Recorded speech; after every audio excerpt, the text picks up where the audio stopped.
wouldn't say things that I knew, you know what I mean? I believe so. I do believe so. I have proof, things that I could say that will back up my claim. It's not my MTV album. Savage! I'm a savage! Oh! I am sorry, that is the game you decided to get in. And that game is bad boy entertainment. Photo of Diddy's ex-girlfriend Cassie Ventura since his arrest for the shocking allegations inside this 14-page indictment. Hey Cassie, how are you? How do you feel about all the allegations with Diddy going on right now? Chicago. Puff Daddy is currently facing some serious allegations that have tarnished the reputation he built for himself in the music industry and beyond. Once a close-knit circle of celebrity friends seems to be distancing themselves in the wake of these serious allegations. Well, there's a leaked VHS tape allegedly sent as an invitation to Puffy's 29th birthday back in 1998 that has further raised a number of eyebrows. So known for his love of partying, Puff Daddy has never shied away from going out and about while hosting such events, although some of his current legal troubles reportedly stem from similar gatherings. But I digress. So the nearly 6-minute long video serves both as a time capsule from the peak of the bad boy era and as a reminder of how far Puff Daddy, who even skipped this year's Grammy Awards and is now kind of, out of action, has slipped socially amid the investigation. So the tape, which arrived in the hands of the most powerful and glamorous players in LA and New York in a black velvet pouch with the birthday gala, November 4th, 1998 written on it in white script,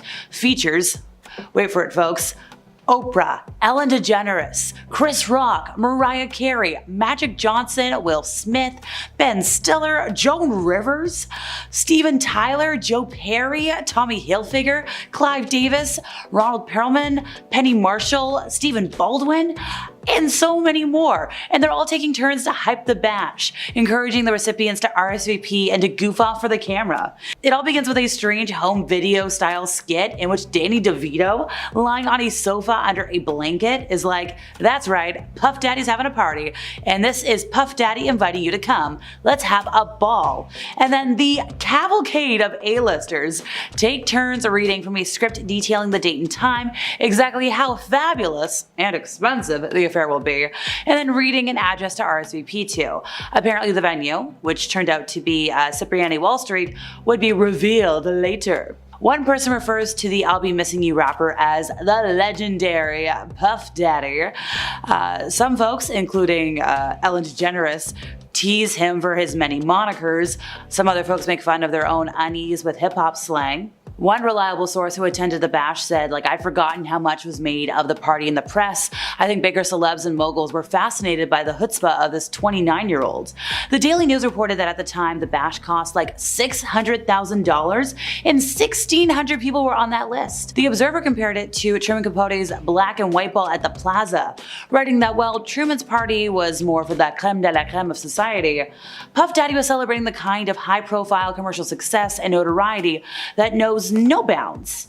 So for decades, these parties were the place to be. Puff Daddy had all sorts of them. He had his annual Hamptons White Party. We had a number of blow-up birthday bashes like the one I just mentioned.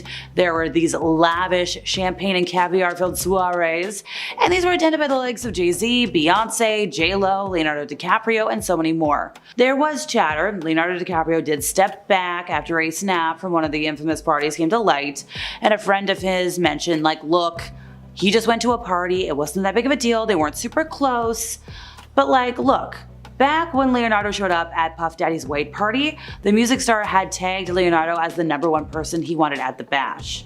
But apparently a source close to the situation is like, no, Leo had no connection with Puff Daddy ever since that party in 1998. The insider made it clear that the actor was not involved in the freak-offs. Well, a source shares that they were known to be wild. Anything went to those parties.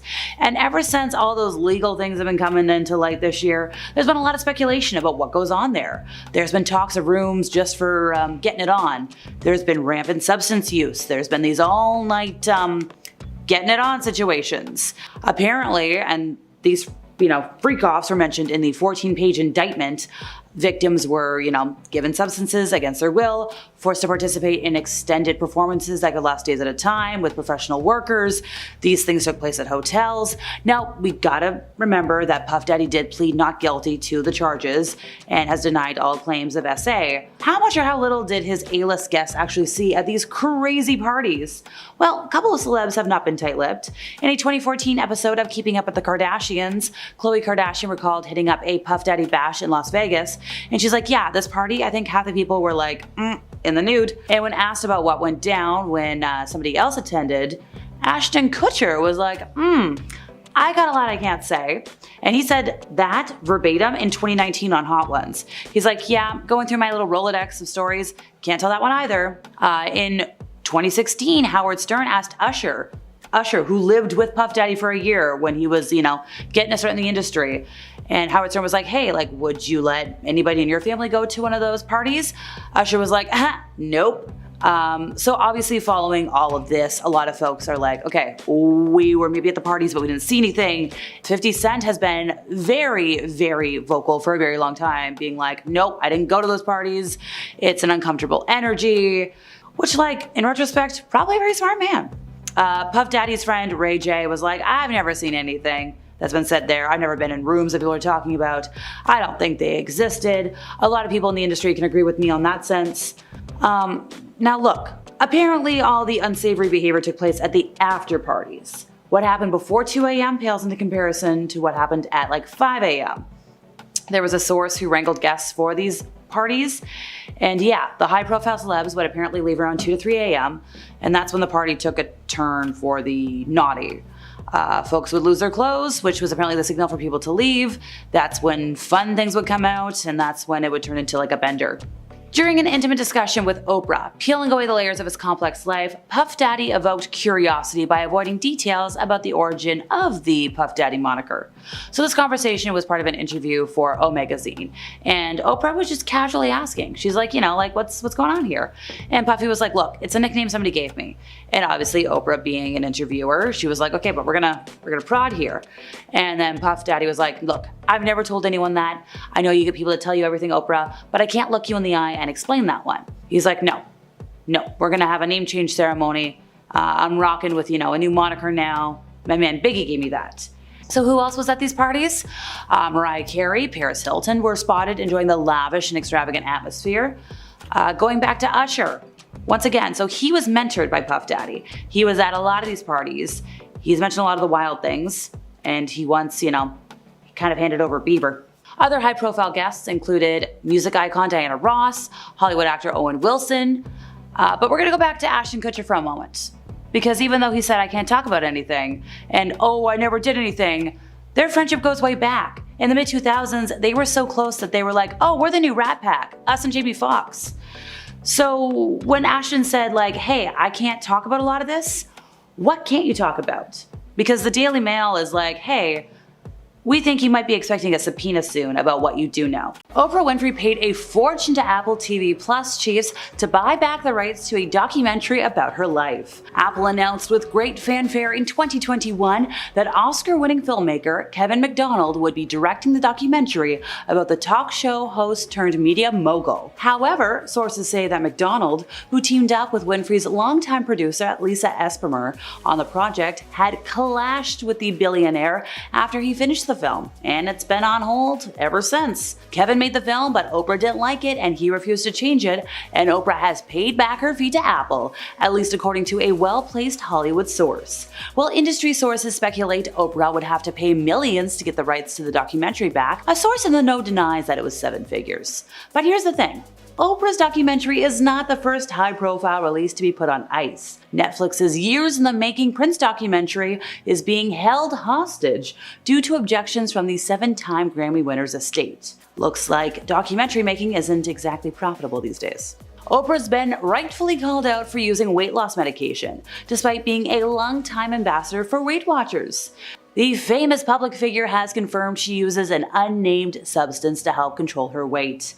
This was in a revealing chat, and she said her new slim figure is thanks to the medication and a healthier lifestyle overall. She says, "I now use it as I feel I need it, as a tool to manage not yo-yoing." She added that the fact that there's a medically approved prescription for managing weight and staying healthier in my lifetime feels like a relief, like redemption, like a gift, not something to hide behind and once again be ridiculed for. In a conversation with People magazine, she concluded that she's absolutely done with the shaming from other people and particularly herself. But here's the thing, a lot of folks and a lot of fans feel like the billionaire philanthropist is being hypocritical. Once again, given she is a proud spokesperson for Weight Watchers. She's worked with that company since 2017. One social media user wrote, "What I don't like about Oprah is she is clearly off doing Ozempic, but yet she's still pushing Weight Watchers." Another was like, "Done with shaming but okay with lying." And a lot of folks called her out, and rightfully so, for letting them believe she did it the old-fashioned way. And they're like, "Why'd you lie?" Well, I can tell you why. The legend of Oprah Winfrey as an extremely poor girl growing up without a father to a too young mother who, as Oprah claimed, carried with shame during pregnancy and then neglected her, spread when Oprah began giving interviews in Chicago. She said, "Oh, how they harmed me. I wanted to be white because I never saw white people being hurt." That's what she said, folks. She remembered her early years as being lonely. She didn't play with anybody except for, I think, the pigs she rode without a saddle in her grandmother's garden. She said, "The only thing I could talk to was the animals in the farmyard. I read them Bible stories. And apparently the years spent with a mother on welfare were even worse. We were so poor we couldn't afford a dog or a cat, so I had 2 cockroaches as pets. I put them in a jar and named them Melinda and Sandy." She entertained her audiences with stories about fetching water from the well, milking cows, emptying the drinking pot, all pretty much a fairy tale. She told her stories about her grandmother who swung a switch, her grandfather who was mean with a stick, the people who raised her for the earliest years of her life. She said, "Oh, how they harmed me." And she mentioned like her grandmother would harm her all the time. It's an integral part of Southern tradition, the way folks raise people. You spill something, game over. You tell a story, game over. She said, "Oh, it could happen all day. Nobody would ever get tired." But here's the thing. Not everybody in Oprah's family agrees with this desperate upbringing. Her mother, Vernita Lee, when asked about her daughter's habits of self-dramatization, said, "Oprah's a bit of a cold smoker." Now, if you're confused there, don't worry. Oprah's sister later dispelled the myth of immense poverty. She said, well, of course we weren't rich, but Patricia said that Oprah exaggerated how bad it was for them. She guesses the viewers would love her, the audience would grow if she told these stories. Cockroaches were never her pet. She always had a dog. She had a white cat. She had an eel in a tank. She had a parakeet named Bo Peep that was, learning to speak. Where Oprah got that nonsense about growing up in filth and roaches, I have no idea, according to cousin Catherine Carr Esters. She said, "I've confronted her and asked, 'Why do you tell such lies?' And Oprah said, 'That's what people want to hear. The truth is boring.'" So on air, Oprah's portrayed as this wholesome, sweet lady, this big philanthropist. But according to her stepmother, there is an unknown side to Oprah. This was a side hidden from fans for years. According to Barbara, Oprah is one of the most controlling people you will ever meet. According to Barbara, Oprah would not allow the family to stay at her house when they tried to visit, forcing them instead to stay in hotels, paying out of pocket. Barbara also said that Oprah was quick to anger when it came to her staff, with quite a few people being fired left and right over the years. But that's not all. Despite being a billionaire, Barbara, by the way, allows Oprah to stay at her home for visits, and Oprah's not a fan. So confidentiality agreements are not uncommon in the world of Hollywood. Look, Marvel will literally have somebody take you out if even a single line leaks to the public. Well, in Kitty Kelly's tell-all book about Oprah, the author mentions the confidentiality agreements that coworkers and guest stars had to sign to be on any of her shows. So this was like everybody. We're talking like Tom Cruise to the person who made Tom's muffin. Over 500 staff members over time were forced to sign this document, if not more. One former employee, Elizabeth Cody, tried to write a book about her time working for Oprah. But then again, that NDA, because, well, you signed that agreement, game over. The NDAs were not meant to be a way to keep just show secrets safe, but any and all of Oprah's secrets as well. According to Elizabeth, the documents were signed by almost everybody in Oprah's life. So Elizabeth felt she was kind of being muzzled afterwards. And if you think this didn't extend to the guests, don't worry. In 2010, Unicus Performance Training filed a lawsuit against Oprah and her company Harpo, claiming they never got paid for a workout program they were developing because Harpo fired them for violating the terms of their confidentiality agreement. How so? Well, UPT sent out a mass email promoting their upcoming appearance on Oprah's radio show, and according to the NDA, they weren't allowed to use Harpo's name, Oprah.com's name, or Oprah's name for advertising or promotional use. But they were just promoting their appearance on her show. They weren't saying anything like, hush hush. So Oprah has owned over 21 dogs throughout her lifetime, if we're not even counting the ones she allegedly had in her upbringing. But here's the thing, being a dog mom hasn't come without its challenges. At one point, 2 of the mogul's dogs were at odds for over a decade, leaving her frustrated as she tried to maintain peace in the house. She even created barriers to keep them from being in the same room. Thankfully, her relief came when she met Cesar Millan, the renowned dog whisperer, who transformed the household dynamic. He explained that her house was like maximum security because she had to separate the Cocker Spaniel, Sophie, and the Golden Retriever, Luke. Apparently, this was going on for 11 years. How did this happen? Well, Oprah's bond with Sophie was particularly deep. In 2011, she shared that one of her greatest teachers was Sophie. Sophie lived for 13 years and came to work with Oprah every day. She was there for every show, she was backstage at the Oscars and the Emmys. She even waited in the car if Oprah went to an appointment. She was so attached to Oprah that if Oprah even left her in a hotel room for 5 minutes, Sophie would start howling. She had separation anxiety, and it was really bad. There were so many times that Oprah thought she was going to get kicked out of hotels. Oprah has long been claimed to be a great charitable woman, and recently she's been, an outspoken advocate for the island of Maui. But here's the thing, when everything happened last year, she started a fund. She didn't really donate a lot of money. She was asking for you to give her your money to help everybody else. And a lot of folks were like, hey, why aren't people speaking up about this? Why aren't we calling Oprah out for being a phony? Folks were like, well, she's only really doing this because that's where her vacation home is. She doesn't actually care. On air, Oprah was portrayed as this wholesome, sweet lady, but according to her stepmom, there's an unknown side to Oprah, one that she hid from her fans for, years. So according to Barbara, Oprah is one of the most controlling people you will ever meet. She claimed that when, she wanted to come and visit, Oprah was like, no, you're not staying at my house. You're gonna stay in a hotel, and I'm not paying for that. You better pay for that yourself. Also, apparently Oprah was quick to anger when it came to her staff, with a lot of folks being fired left and right over the years for, no reason. But here's the thing, even though Oprah doesn't let Barbara stay in her house, despite being a billionaire who could afford to stay in a hotel, when Oprah goes to visit Barbara, Barbara allows her to stay at home, which Oprah's like, I guess. Apparently the first time Oprah stayed over at Barbara's, she allegedly complained that her bed sheets were not 8,000 threads and that her bath towels weren't big enough. Look lady, you've got how much money? You could bring your own towels, your own bed sheets if you really wanted. You don't have to make your family feel like a burden just because it's not up to your standards. Thanks to Oprah's weakness for theories that kind of veered towards the decidedly out there, her legacy isn't exactly spotless. Sure, on one hand, she has endorsed plenty of credible things in her heyday. Barack Obama, John Steinbeck's East of Eden, which became a bestseller after being featured on the Oprah Winfrey Show in 2003, a whole 51 years after it was published. But on the other hand, we have Oprah to blame, and I mean blame, for the rise of former actor Jenny McCarthy, who first said her opinion that vaccinations cause autism on the Oprah Winfrey Show in 2007 to disastrous effect. McCarthy has since been repeatedly cited as a factor in the return of diseases such as whooping cough in the US. Another one, Dr. Oz, the famed Turkish-American heart surgeon, first appeared on the Oprah Winfrey Show in 2004 and quickly became, along with, Phil McGraw and Rachel Ray, part of Oprah's team of experts who regularly appeared on the show. Now, Oz dispenses with facts he doesn't find convenient and manifests an egregious lack of integrity by promoting quack treatments and cures in the interest of personal financial gain.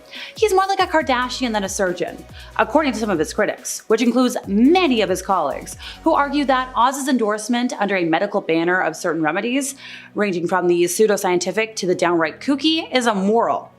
Now, he has argued that the Dr. Oz show was not a medical show. So, in other words, he seemed to be saying people would be better off taking medical advice from Dr. Pepper than from Dr. Oz. Alright, well, give me a can. The legend of Oprah Winfrey as an extremely poor girl growing up without a father, a too young mother who, Oprah claimed, carried with shame during pregnancy and then neglected her, spread like wildfire when Oprah began giving interviews in Chicago. She was like, oh, how they harmed me. I wanted to be white because I never saw white people being hurt. Now, she remembered her early years as lonely. She didn't play with anybody except for the pigs she rode without a saddle in her grandmother's garden. She mentioned, verbatim. The only thing I could talk to was the animals in the farmyard. I read them Bible stories. Apparently the years spent with a mother on welfare were even worse. They were so poor they couldn't afford a dog or a cat, so she had 2 cockroaches as pets. She put them in a jar, named them Melinda and Sandy, and she entertained her audiences with stories about fetching water from the well, milking cows, emptying the drinking pot. You know, a fairy tale, really. She told stories about a grandmother who swung a switch, a grandfather who was quick with a stick, the people who raised her for the earliest years of life. She mentioned, oh, they harmed me. Oh, I wanted to be white. She mentioned this repeatedly, folks. She mentioned that her grandmother used to harm her all the time because allegedly it's an integral part of Southern tradition.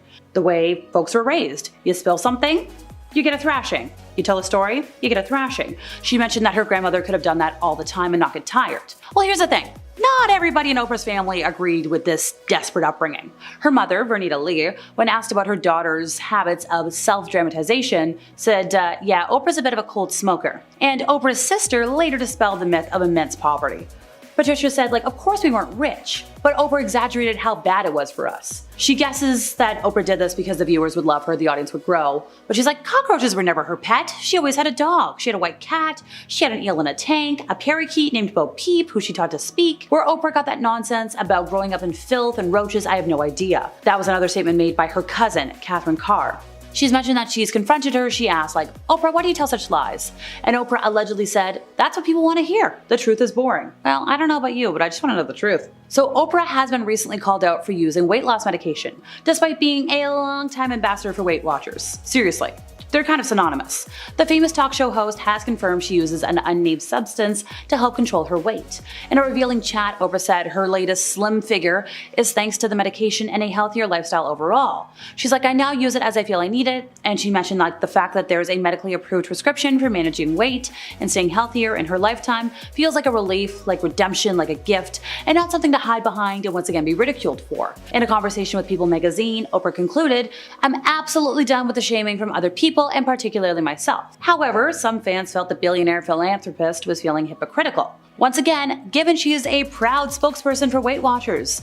She's worked with them since 2017, if not before that. One social media user wrote, what I don't like about Oprah is she is clearly doing Ozempic, but yet she's still pushing Weight Watchers. And another person was like, okay, done with the shaming, but okay with lying. Others called out the star for letting folks believe she did it the old-fashioned way, asking once again, the party line for today, Oprah, why are you lying? So here's the thing. Confidentiality agreements are not uncommon in the world of Hollywood. Take Marvel for example.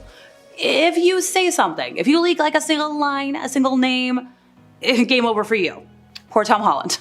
So in Kitty Kelly's tell-all book about Oprah, the author mentioned the confidentiality agreements that anybody who was going to appear on Oprah's show or work on her show were made to sign. So we're talking let's say Tom Cruise is on the show.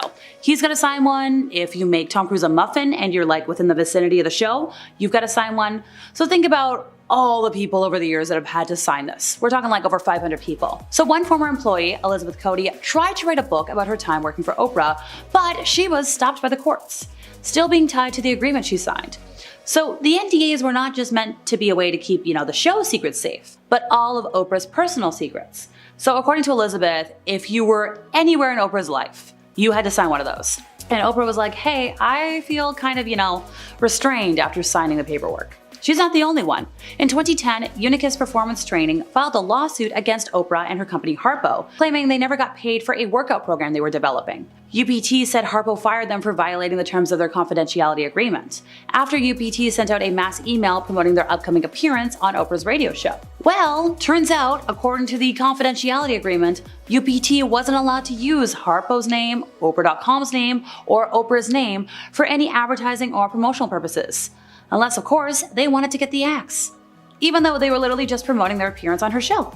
In August of 2023, a series of wildfires devastated the Hawaiian island of Maui. Good old Oprah Winfrey teamed up with fellow Hollywood heavyweight Dwayne "The Rock" Johnson to launch the People's Fund of Maui for residents with an initial donation of $10 million. The fiery disaster caused about 100 lives to be lost and $5.5 billion worth of damage. Around 12,000 people were displaced. Now, Oprah, who owns property on 1,000 acres of land in Maui and The Rock, whose family lineage comes from the neighboring South Pacific Samoan Islands, have faced a lot of criticism over the last year. So their initial statement was they'd been meeting with community leaders for a couple of weeks, they were trying to figure out what to do, and they mentioned this in August of 2023. The Rock added, in this time of need, you want to take care of the greatest need of the people, and that's giving them money. It's going to take a little time to rebuild, it'll get a little worse before it gets a bit better, but we're here doing what we can do. So, Oprah's recent appearance at the Democratic National Convention on August 21st kind of reignited questions about how the money allotted for the Hawaiian people was being dispersed. There was an account on Twitter that went viral on August 28th,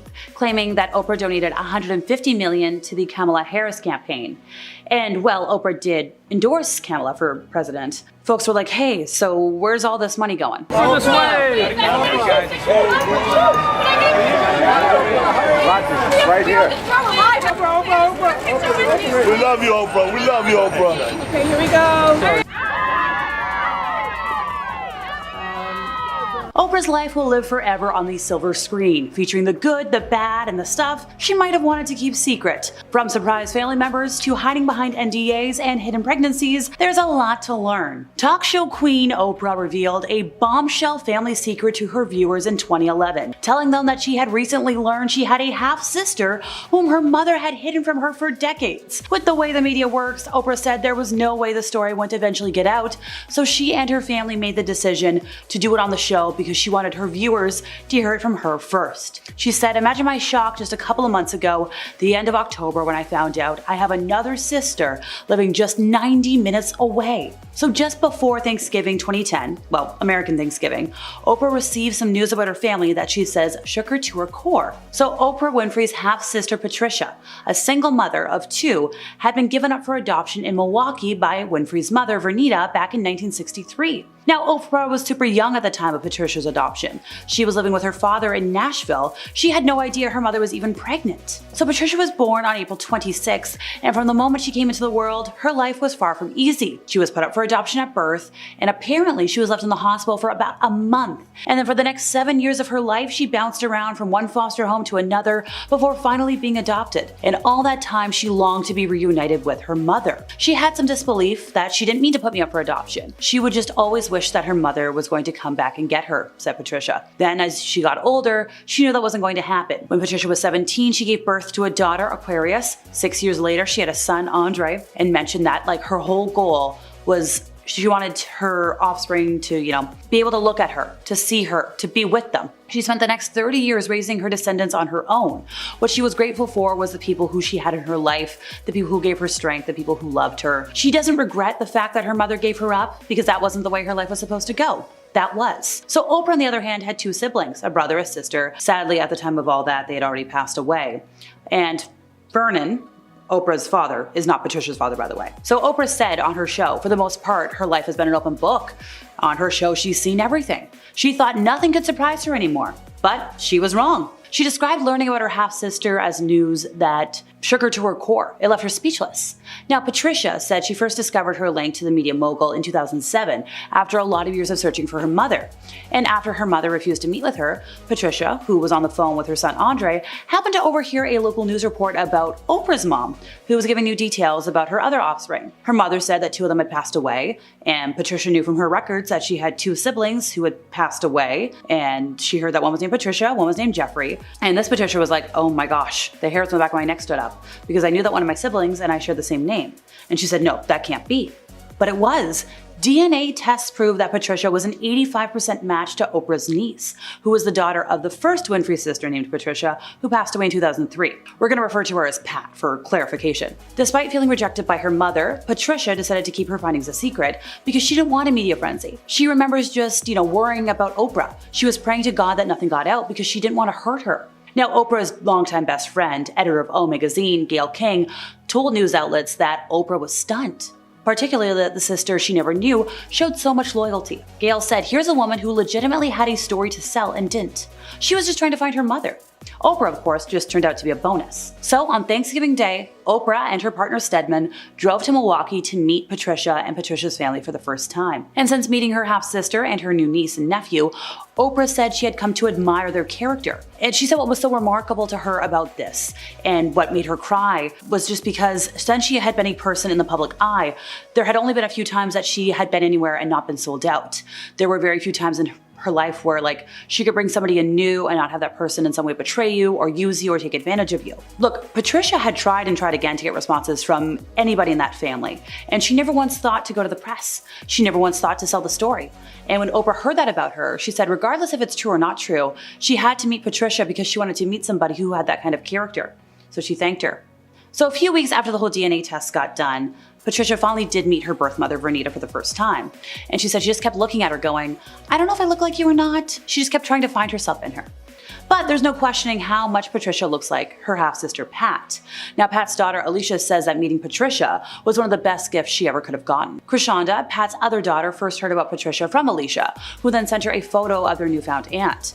And Krishanda said that when she saw the picture, she just knew it was true. Before even the DNA test, she just knew. And for Krishanda, getting to know Patricia was an emotional process. She said that she knew she had her own personality, her own gifts, but for her, it was a constant reminder of the goodness that Pat represented and personified. Pat had a lot of demons that prevented her from being her best self, and the whole family knew about that, but they feel like Pat speaks on through Patricia. And Oprah did agree that this was closure for her sister who had passed away. But this wasn't Oprah's only epiphany. Turns out when Oprah was younger, she had become pregnant, and that was her big secret. She'd been harmed before that, she became pregnant way too young, and then she was sent to live with her father. And her sister, Pat, went to the tabloids and sold that story. And that caused a big rift between Oprah and Pat because, well, being sold to the tabloids. So when Oprah had left the home of her mother the other day, when she had met Patricia, she realized all of this was a gift to her. Because Pat going to the tabloids, telling Oprah's secret, was a gift in a way because it released Oprah from the shame that her mother still carries, from her mother refusing to meet with Patricia. Oprah was thinking had Pat not sold her story, Oprah would still be exactly where her mother is, stuck in the shame of her secrets. Now, despite the difficulties she faced, Patricia never gave up trying to contact her biological family. She knew that she needed to get it out or get in touch so that nobody else would release that news. So when Oprah asked, why didn't Patricia want to, tell her story, sell her story, get that closure? And Patricia said, it's not fair. Number one, because it's family business, and family business needs to be handled by family. And when Oprah replied that, well, now it's out there, Patricia said, yes, but it was handled by family. It shouldn't be handled by anybody else. That wasn't fair, and it wouldn't be fair to Oprah. So Oprah has other secrets as well. She's a big fan of NDAs. But here's the thing, confidentiality agreements are not uncommon in the world of Hollywood. Marvel is very well known for this. If you leak something, we're looking at you, Tom Holland, you're in trouble. Everybody's got to sign one. We're talking if Tom Cruise was on the show, he had to sign one.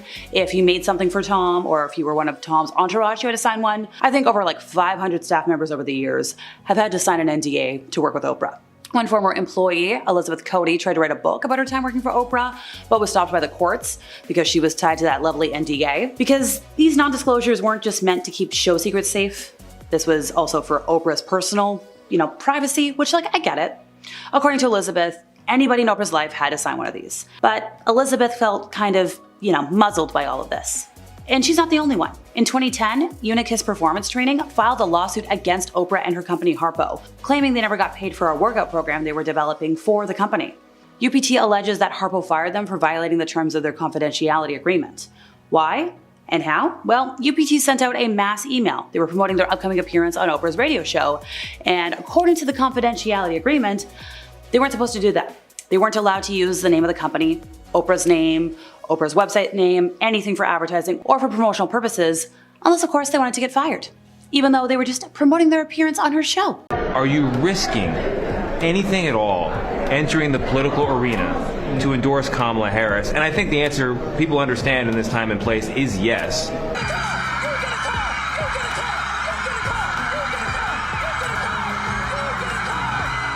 There couldn't have been a life like mine, a career like mine, a success like mine, without a country like America. Were you silent or were you silenced? Hey, what have you been doing for fun? I have not left home since March 8th. Live right now.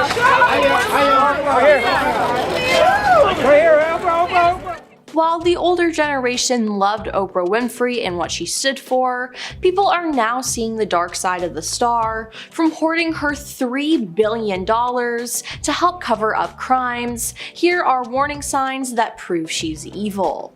Starting off with the most recent event is her Maui Fund. Dwayne Johnson and Oprah Winfrey launched the People's Fund of Maui, a fund intended to put money directly into the hands of adults displaced by the deadly wildfires that had ripped through Hawaii in August 2023. According to the pair's Instagram post, every adult resident who was displaced by the fires was eligible to receive $1,200 each month from the fund. Now, the pair noted that they had kicked off the campaign with $10 million in donations and asked others to help by contributing further. After announcing the fund, the pair then drew criticism from some people on social media who questioned why they were not contributing more of their personal wealth. One person on TikTok called their video tone deaf, and some commenters questioned why the pair, as wealthy celebrities, were asking others to give instead of donating more themselves. "We can't afford it, but you can," one person commented on their video on TikTok. Others questioned why the appeal for donations was being directed at the general public rather than their fellow stars with more financial means. "This is disgusting. Ask other celebrities, not people who are living paycheck to paycheck," another person said. Now, how did Oprah respond to this? Well, she made it worse. In an interview on CBS Mornings, Oprah said that she felt she had been terrorized and vilified online. Then there were the many times that she exploited her guests. Now, one of the most prolific examples of this is when a young Mary-Kate and Ashley Olsen were on the show. At the time the interview took place, Mary-Kate had been hounded by the press about her weight, with intense media speculation that the star was suffering from an eating disorder. Oprah, knowing this was a touchy subject, brought it up anyways. In the interview, she says, "I know there's been a rumor that has recently surfaced that's really upset you." Now, Mary-Kate and Ashley were both clearly taken aback by the question, and a tense moment of silence followed by Oprah saying, "You know, the one about eating." Mary-Kate was so thrown by the line of questioning, she looked almost on the verge of tears, and Ashley jumped in to rescue her. "Yeah, you know, people are gonna write what they're gonna write," she says. Now, after some awkward back and forth, Oprah asked the Olsen twins what dress size they are, and they reacted uncomfortable by saying, "I don't know," and it was obvious that the questions about their body was uncomfortable, but Oprah still pushed. When they said they weren't sure, Oprah hit back sarcastically saying, "Oh, you're not sure? That's so interesting." Another time she's been called out for not being sensitive was when she did an interview she did with Dolly Parton in 2003 that has resurfaced, with people questioning the star and her interview tactics. Some people have questioned about what Oprah was asking Dolly, how she was asking, and what exactly her goal was by probing for personal information. In the first video, Oprah asked Dolly how she's able to look so good for her age, and Dolly gives a funny answer. Now, Oprah presses her harder though, noting that Dolly has been open about having cosmetic work done. It seems like Oprah was trying to have a gotcha moment to throw Dolly off and make her uncomfortable, but Dolly just rolls with the punches and admits to it. Dolly even says she'll probably continue going under the knife, and some people are pointing out that Oprah looks disappointed that Dolly flipped it in her favor. A second clip from that same interview popped up as well, and Oprah dives right into a heavy subject, saying she heard Dolly fell into a huge depression at age 40. She doesn't really approach the topic with any sensitivity, and that's rubbed people the wrong way. Then there's the strange people she's had on her show. In 2007, Oprah brought Jenny McCarthy, the Playboy model and actress, onto her show to talk about autism. Jenny's young son, Evan, had suffered a series of seizures when he was young and was later diagnosed with autism. Jenny was then adamant that vaccinations Evan received caused his autism. Now, Oprah gave her story a platform and unwittingly started the panic we know today. During that interview, Oprah never challenged Jenny's views either, and Jenny had no scientific evidence to back this claim up. Then, if you didn't know, Oprah has a book club, and she added James Frey's book, A Million Little Pieces, to the reading list. Now, when James was promoting his books on talk shows or other media outlets, it was referred to as a memoir. But large parts of the story were later found to be exaggerated or fabricated, sparking a media controversy. Now, this was discovered after an investigation was conducted by the Smoking Gun. They determined that James had actually fictionalized some of his story, and controversy arose after Oprah initially defended the book, but she later confronted James on her show. I mean, at least she did her research about the book, but her helping spread misinformation is truly dangerous, and she hasn't taken a lot of accountability. And of course, we have to mention her scandal in South Africa. When the Oprah Winfrey Leadership Academy for Girls opened in Johannesburg in 2007, Nelson Mandela, Tina Turner, Sidney Poitier, Spike Lee, and Oprah herself attended the ribbon-cutting ceremony celebrating the landmark boarding school founded with $40 million of Oprah's money. But less than a year later, 6 of the 152 students who had been personally selected by Oprah to attend the institution came forward to accuse dorm matron Virginia Tiny McGabo of mistreating them. She was then arrested in November 2007 and released on bail, and she faced 14 different charges. "It has shaken me to my core," Oprah said of returning to South Africa with a team of private detectives to investigate the allegations and to personally speak with the girls. "This has been one of the most devastating, if not the most devastating, experiences of my life." Now, it seems like she and the organization did not look into who they were hiring and how the operation was running. Now, this all could have been avoided. Now, following the first trial, Oprah was sued by the headmistress of the school for defamation. She alleged that Oprah defamed her by implying she was covering up the mistreatment going on at the school. However, the case was later settled outside of court before the arranged trial, according to CNN. Now, that's not all that happened here though, as speculation of numerous missing girls from the academy spread like wildfire across social media. However, the validity of these statements has not been confirmed or denied. Narcissists are people who suffer from a mental disorder characterized by constant self-serving behavior, selfish intentions, superiority complexes, and more. They harm those around them almost habitually, but could the world's most famous philanthropist be one as well? Up first, entitlement. One of the key indicators of narcissism is entitlement. Narcissists believe they are special, deserving of better treatment and more privileges than the standard person. What could be more emblematic of entitlement than Oprah's consistent behavior surrounding her massive media empire? There are all sorts of different events that have shown her entitlement, perhaps one of the most famous being when she attempted to worm her way into the Paris store Hermes to go clothes shopping. The fact the store was closed and preparing for a party did not seem to faze her, though perhaps it should have. This would end up exploding into controversy, which Oprah has rarely shied away from, when it can be turned to suit her needs at least. This level of entitlement is emblematic of narcissism. Up next is grandiosity. Narcissists are known for their need to be grandiose. Events, meetings, arguments cannot be small and calm affairs. They need to be events where the narcissists can showcase themselves, improve their standing, or generally increase their social capital. A narcissist could never present themselves to the public without being displayed in the best possible light. This is a general aspect of many celebrities' lives, but especially so for TV hosts who make millions of dollars off of their presentations to the public. Their weekly shows of grandeur that bring in thousands or even millions of viewers. It shouldn't be too surprising that Oprah has a pretty clear attachment to grandiosity, whether this is from an intense internal drive and desire to put up a front of power, beauty, and likability, or a simple result of her living coming from the image that she can present to the world. Next is the superiority complex. Narcissists must believe themselves to be superior. It is one of the only ways to justify their continued self-serving actions. It shouldn't really come as much of a surprise that a person who has spent decades as one of the most famous and influential celebrities on earth, whose name is synonymous with unbridled generosity and wisdom,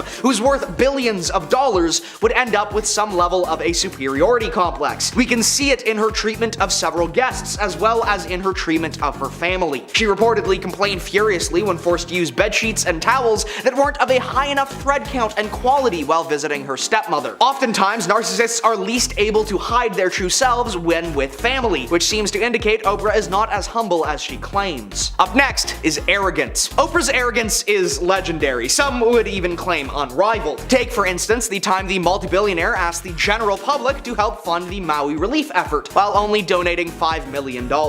Given her net worth of well over $2 billion, this is essentially chump change to her. Even more arrogantly, she made the national tragedy, which was already receiving significant attention, into an opportunity to grab publicity, staging a large announcement and event to go along with her small donation. But perhaps the worst of it all is that Oprah used the money to buy up 870 acres of Maui, once more showing how the rich often use tragedy to snatch up land and resources, which they then use for personal gain while fronting as humanitarians. The exploitation of those in need for purposes of personal gain is one of the most consistent trends in all of history, and Oprah has certainly not shied away from doing the same. Only to then turn around and say, hey, see this massive issue that I could completely fix with a wave of my hand? How about I buy up all the valuable land from the now destitute locals, and you pay to fix everything for me, so that I can get to exploiting them faster. Next, manipulates others. Narcissists are almost required to be manipulators. It is how they function and gain what they feel they deserve to gain. The self-serving, self-aggrandizing way that narcissists live is often only accessible through continuous and severe manipulation. Guilting, gaslighting, lying, cheating, scamming, and stealing are all classic tactics and techniques which narcissists use to extract value from their prey. Oprah has often been accused of these actions, especially during her early career, when her show was little more than a televised freak show, bringing people on to be pitied or hated for views and cash. Behind the veneer of preaching living your best life, it becomes pretty clear that to Oprah that means for her, regardless of the social, emotional, or monetary consequences of those that she manipulates. Up next is gaslighting. Gaslighting, popularized by the play Gaslight, in which a husband attempts to manipulate his wife into believing she's gone insane and can't be left alone by changing things around the house and lying when she begins to get suspicious. The modern word has been used in all sorts of scenarios, but is meant to mean a situation wherein someone attempts to make you doubt your sanity or reality through constant lies and manipulation. Oprah is adept at this by keeping narratives just beneath the surface of her work. She gaslights us by contrasting her caring tone and surface level intentions with the obvious fact that she doesn't really care for the average person at all. One of Oprah's key narratives is that of self-love and body positivity, which is a vital aspect of encouraging positive self-image and is incredibly important. She markets this through her former company Weight Watchers, which alleges it can help subscribers lose weight easily. The only issue, Oprah herself is not a subscriber to that ideal and is more than willing to engage in deeply unhealthy behavior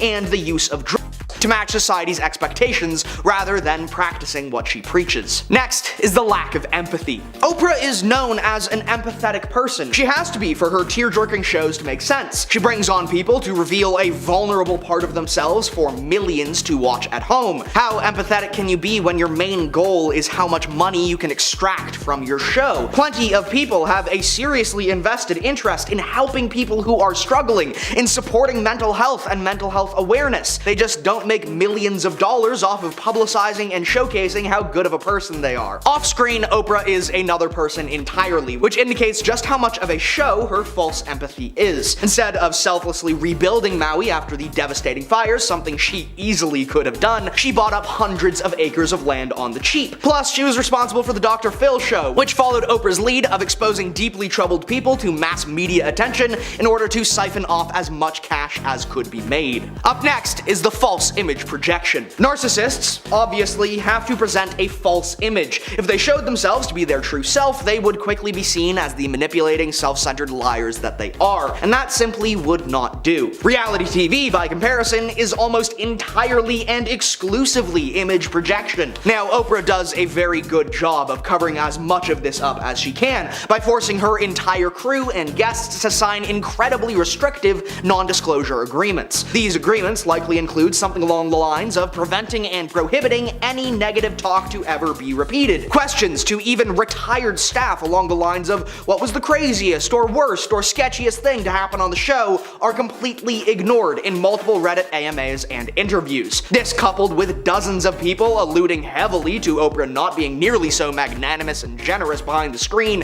as she pretends to be in front of it, and we get an idea of just how false an image she presents to the world. Simply put, Oprah is not interested in the emotional emotional and mental health of those around her and who work for her, but instead the image and presentation of a self-help show, magazine, blog, and more that rakes in millions of dollars. Up next is exploitation. Exploitation, for narcissists at least, is the result of careful manipulation and gaslighting, the fruits of their harmful and self-serving labor. The exploitation of their victims gives the narcissist what they want: validation, physical pleasure, emotional control, power, money, and more. But for someone who is rich and powerful with a media empire and dozens of affiliated companies, exploitation ceases to be a personal thing and simply becomes a way of life. Don't like your contract? This is the Oprah Show. Plenty of people would be willing to work for that price. You're replaceable. Don't feel comfortable exposing your most intimate fears, insecurities, and vulnerabilities to an audience of millions? Don't worry, it's Oprah. Nothing bad would ever happen to you. Don't like that your oh so generously given free car will actually cost you several thousands of dollars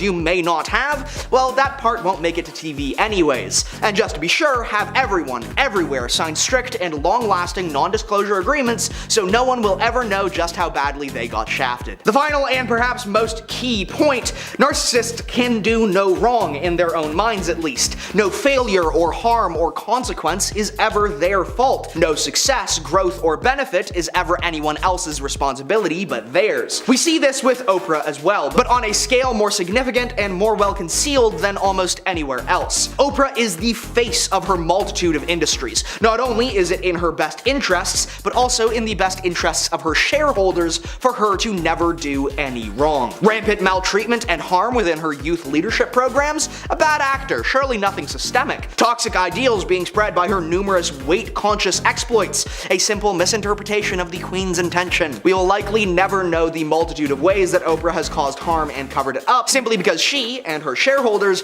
make literal dozens of millions of dollars from her squeaky clean image. So coming up first on the list, we have the NDAs. Now, confidentiality agreements are not uncommon in the world of Hollywood. Now, over 500 of Oprah's staff members were forced to sign the document, and one former employee, Elizabeth Cody, tried to write a book about her time working for Oprah, but she was apparently stopped by the courts as she was still tied to the agreement that she signed. The NDAs were not meant to be a way to keep just show secrets safe, but to keep any and all of Oprah's personal secrets safe as well. Now, according to Elizabeth, the document was signed by almost everyone in her life, on and even off of set. It's said that she may have this look of sweetness and kindness, but that's not how she is at all. Elizabeth felt that she was in Oprah's pocket after she signed the paperwork. Then in 2010, a lawsuit was filed against Oprah and her company after Unicus Performance Training claimed that they were fired for violating the terms of her agreement, specifically involving advertising with her name or the website of the show. Now up next, we have her stepmom exposing her. Now on air, Oprah is portrayed as a wholesome, sweet lady, but according to her stepmom, there is an unknown side to Oprah, hidden from fans for years. Now according to Barbara, who is her stepmom, Oprah may be one of the most controlling people you will ever meet in your entire life. She claims that Oprah would not allow them to stay at her house when they tried to visit, forcing them to stay in hotels with money out of their own pocket. Barbara also said that Oprah was quick to anger when it came to her staff, with several people being fired and left and right over the years,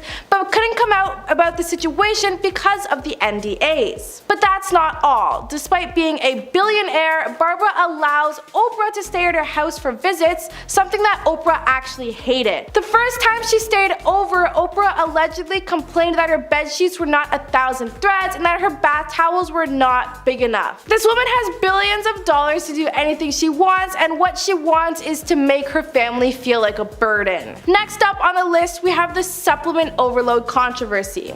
Now, Oprah has had plenty of controversial people on her show, from so-called medical experts to psychologists to celebrities. Now, whatever is good for TV is good for Oprah. Now, one particular incident that caused a ton of backlash for Oprah was when she did an interview with Suzanne Somers. Now, she was brought onto the show to share her beauty secrets and how she was able to look so young. Now, according to some, this treatment that she does on a regular basis will help, and Suzanne claimed that she rubs estrogen cream into her skin on one arm and spears progesterone into the other arm, and progesterone is a fancy way of saying steroids. She claimed that she took 60 supplements and vitamin A's a day, which was 40 in the morning and 20 before bed. What really stirred the pot was that this woman claimed to be a health expert and a self-author, but surprise, surprise, she actually was not. Medical experts actually started bashing Oprah, claiming that this type of extreme hormone therapy would actually be the cause of several diseases and illnesses like cancer. Now, despite Suzanne's claim that her specialty made non-FDA approved bioidenticals are natural and safe,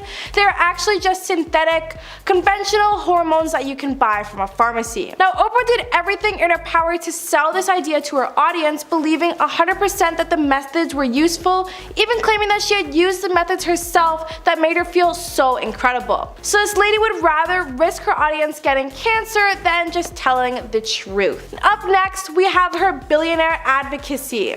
Now, Oprah has been claiming to be many things since the Maui backlash has begun. Now, a good boss and a charitable woman and an advocate for the island of Maui. Now, by starting this fund and donating her spare millions, she had made her mark in the public as a woman who cares. So much that she is asking you to give her money. Isn't that so sweet? The main reason that people believe that Jason has not spoken on Oprah is because he knows that she is an absolute phony. So as mentioned, Oprah would not care about Maui or its people if she didn't have vested stake on the island. Now, Oprah has had property in Maui for quite some time, being almost a second home to her at times. When the fire started raging, she started fundraising. Up next, we have what the free and free really means. Now, who could forget Oprah's famous words, "You get a car"? Now, this moment was historical on her series and has been said over and over and over again. However, what almost no one knows is that it's not as simple as here, take the keys and drive away.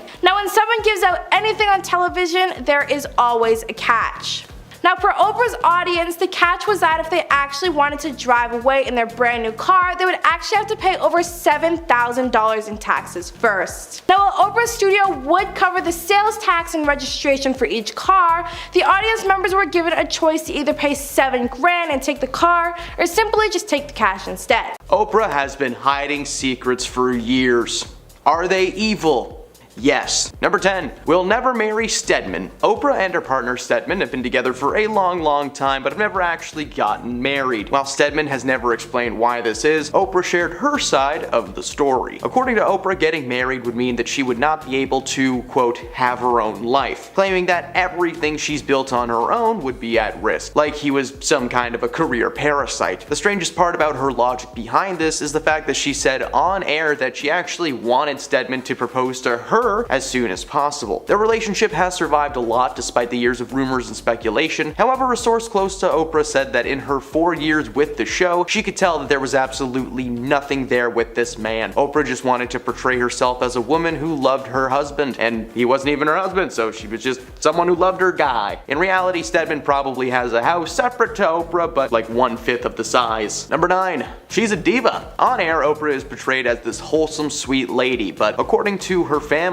there is an unknown side to Oprah hidden from fans for years. According to Barbara, Oprah's stepmother, she is one of the most controlling people that you're ever going to meet in your entire life. She claims that Oprah would not allow them to stay at her house whenever they would try to visit, forcing them to stay in hotels with money out of their own pockets. Barbara also said that Oprah was quick to anger when it came to her staff, with several people being fired over the years left and right. But that's not all. Despite being a billionaire, Barbara allows Oprah to stay at her house when she comes for visits, but apparently Oprah hates every second of that. From the first time she stayed till probably last week, Oprah just complains about her bed sheets that aren't 1,000 threads and that her bath towels aren't big enough. But big bath towels are a luxury, so I get that one. This woman has billions of dollars to do literally anything that she wants, but apparently the only thing she wants to do is make her family feel bad. Number 8. Her spiritual beliefs. I'm gonna start this entry by clarifying that I'm not making fun of your beliefs. If you're spiritual, please know this entry is not about you. 2, it's about Oprah and just Oprah. In an interview with Harper Bazaar, Oprah mentioned her daily morning routine that starts at 8:30 with various spiritual exercises. After reading Gathered Truths, she opens an app called Bowl of Sake that delivers teachings of the Sufi, followed by some light meditation. The controversy here comes from Oprah inviting several self-fulfillment gurus onto her show and gushing about them over the years, and especially Guru Gary Zuka's preachings. Oprah herself claimed to have secret spiritual knowledge about tapping into personal courage and giving general spiritual advice. She stopped diving too deep into spirituality after the backlash from her fans and readers of her magazine. Number 7.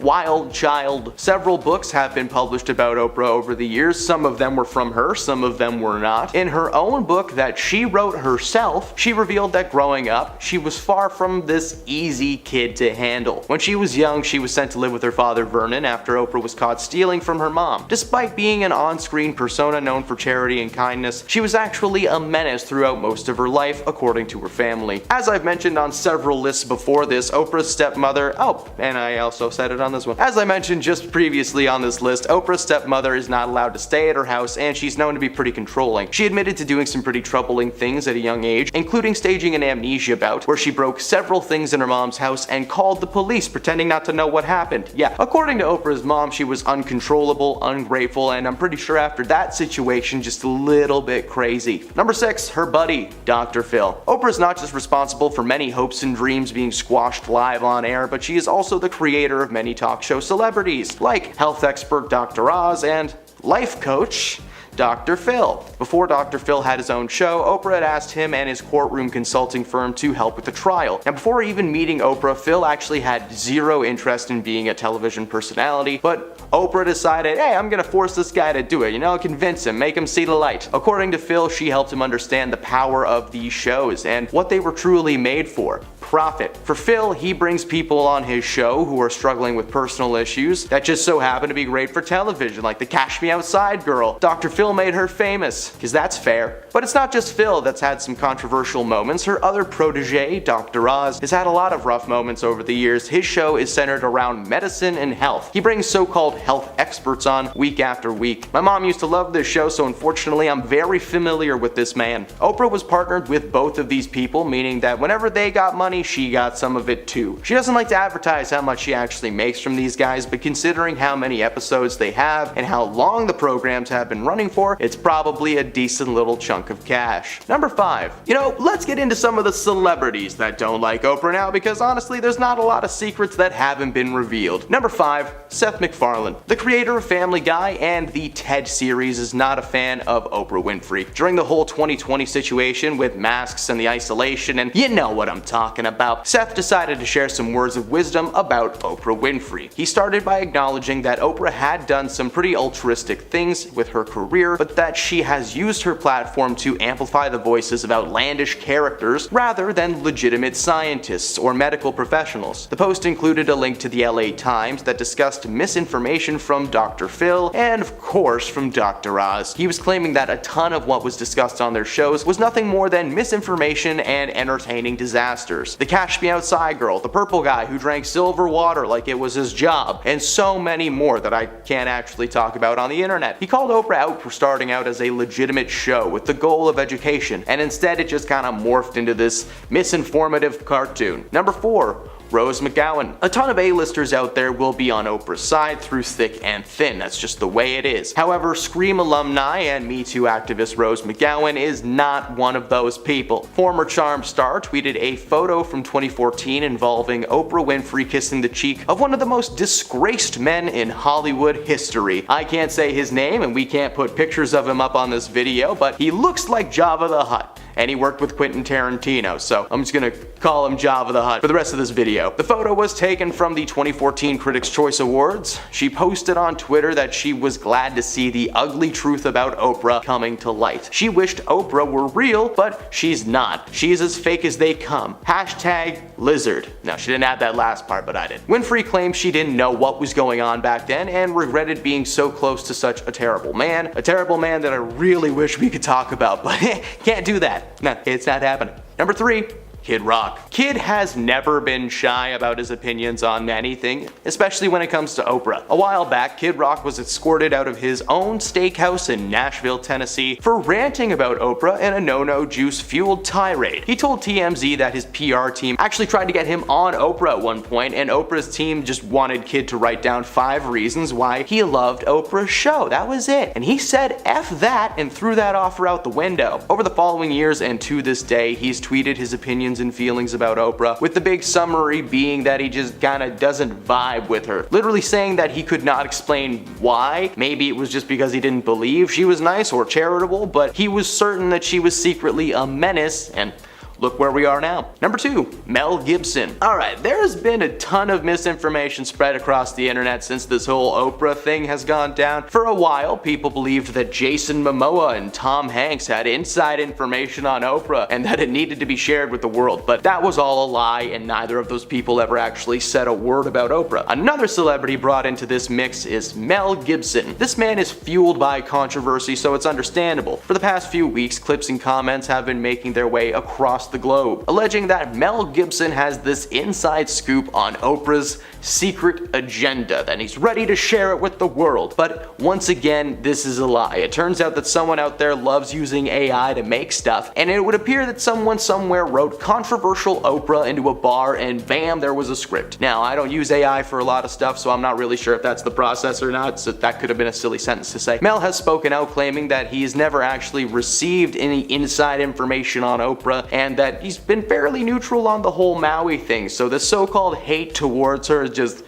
doesn't exist. And at number 1, the Maui Funds scandal. Now, who would have guessed this lady, who was famous for handing out cars on her show, got cancelled by the world? Well, it's probably because she made a career-ending mistake when herself and Dwayne broke the one rule of being rich: don't ask poor people for their money. A while ago, Oprah and The Rock announced that they would be starting a relief fund for the victims of Maui, and the People's Fund of Maui was given a solid like $10 million to get off the ground. Which is great, $10 million, it's a lot of money, donated by Oprah Winfrey and Dwayne Johnson combined. So why is it just Oprah that gets so much hate? Well, it's cause she has a net worth of like $2.8 billion, which is a lot of money. The world is collectively furious at Oprah for having the audacity to ask working class citizens for charity when most people can barely afford to put food on their table. Not to mention, the $5 million that Oprah actually put into the fund, it turns out was taxed money, so it's not actually her money. She was just like, oh, that's nice, I'm just gonna put this in here for now. The Rock and Oprah donated $5 million each, which is great, but again, $5 million to Oprah is like $500 to us. It's not a lot. Oprah addressed all the hate online, telling the Daily Mail that she's just disappointed in the reaction from the world. No one is focusing on the good things and the people of Maui. Instead, the world is just mad that she asked them to give her a nickel.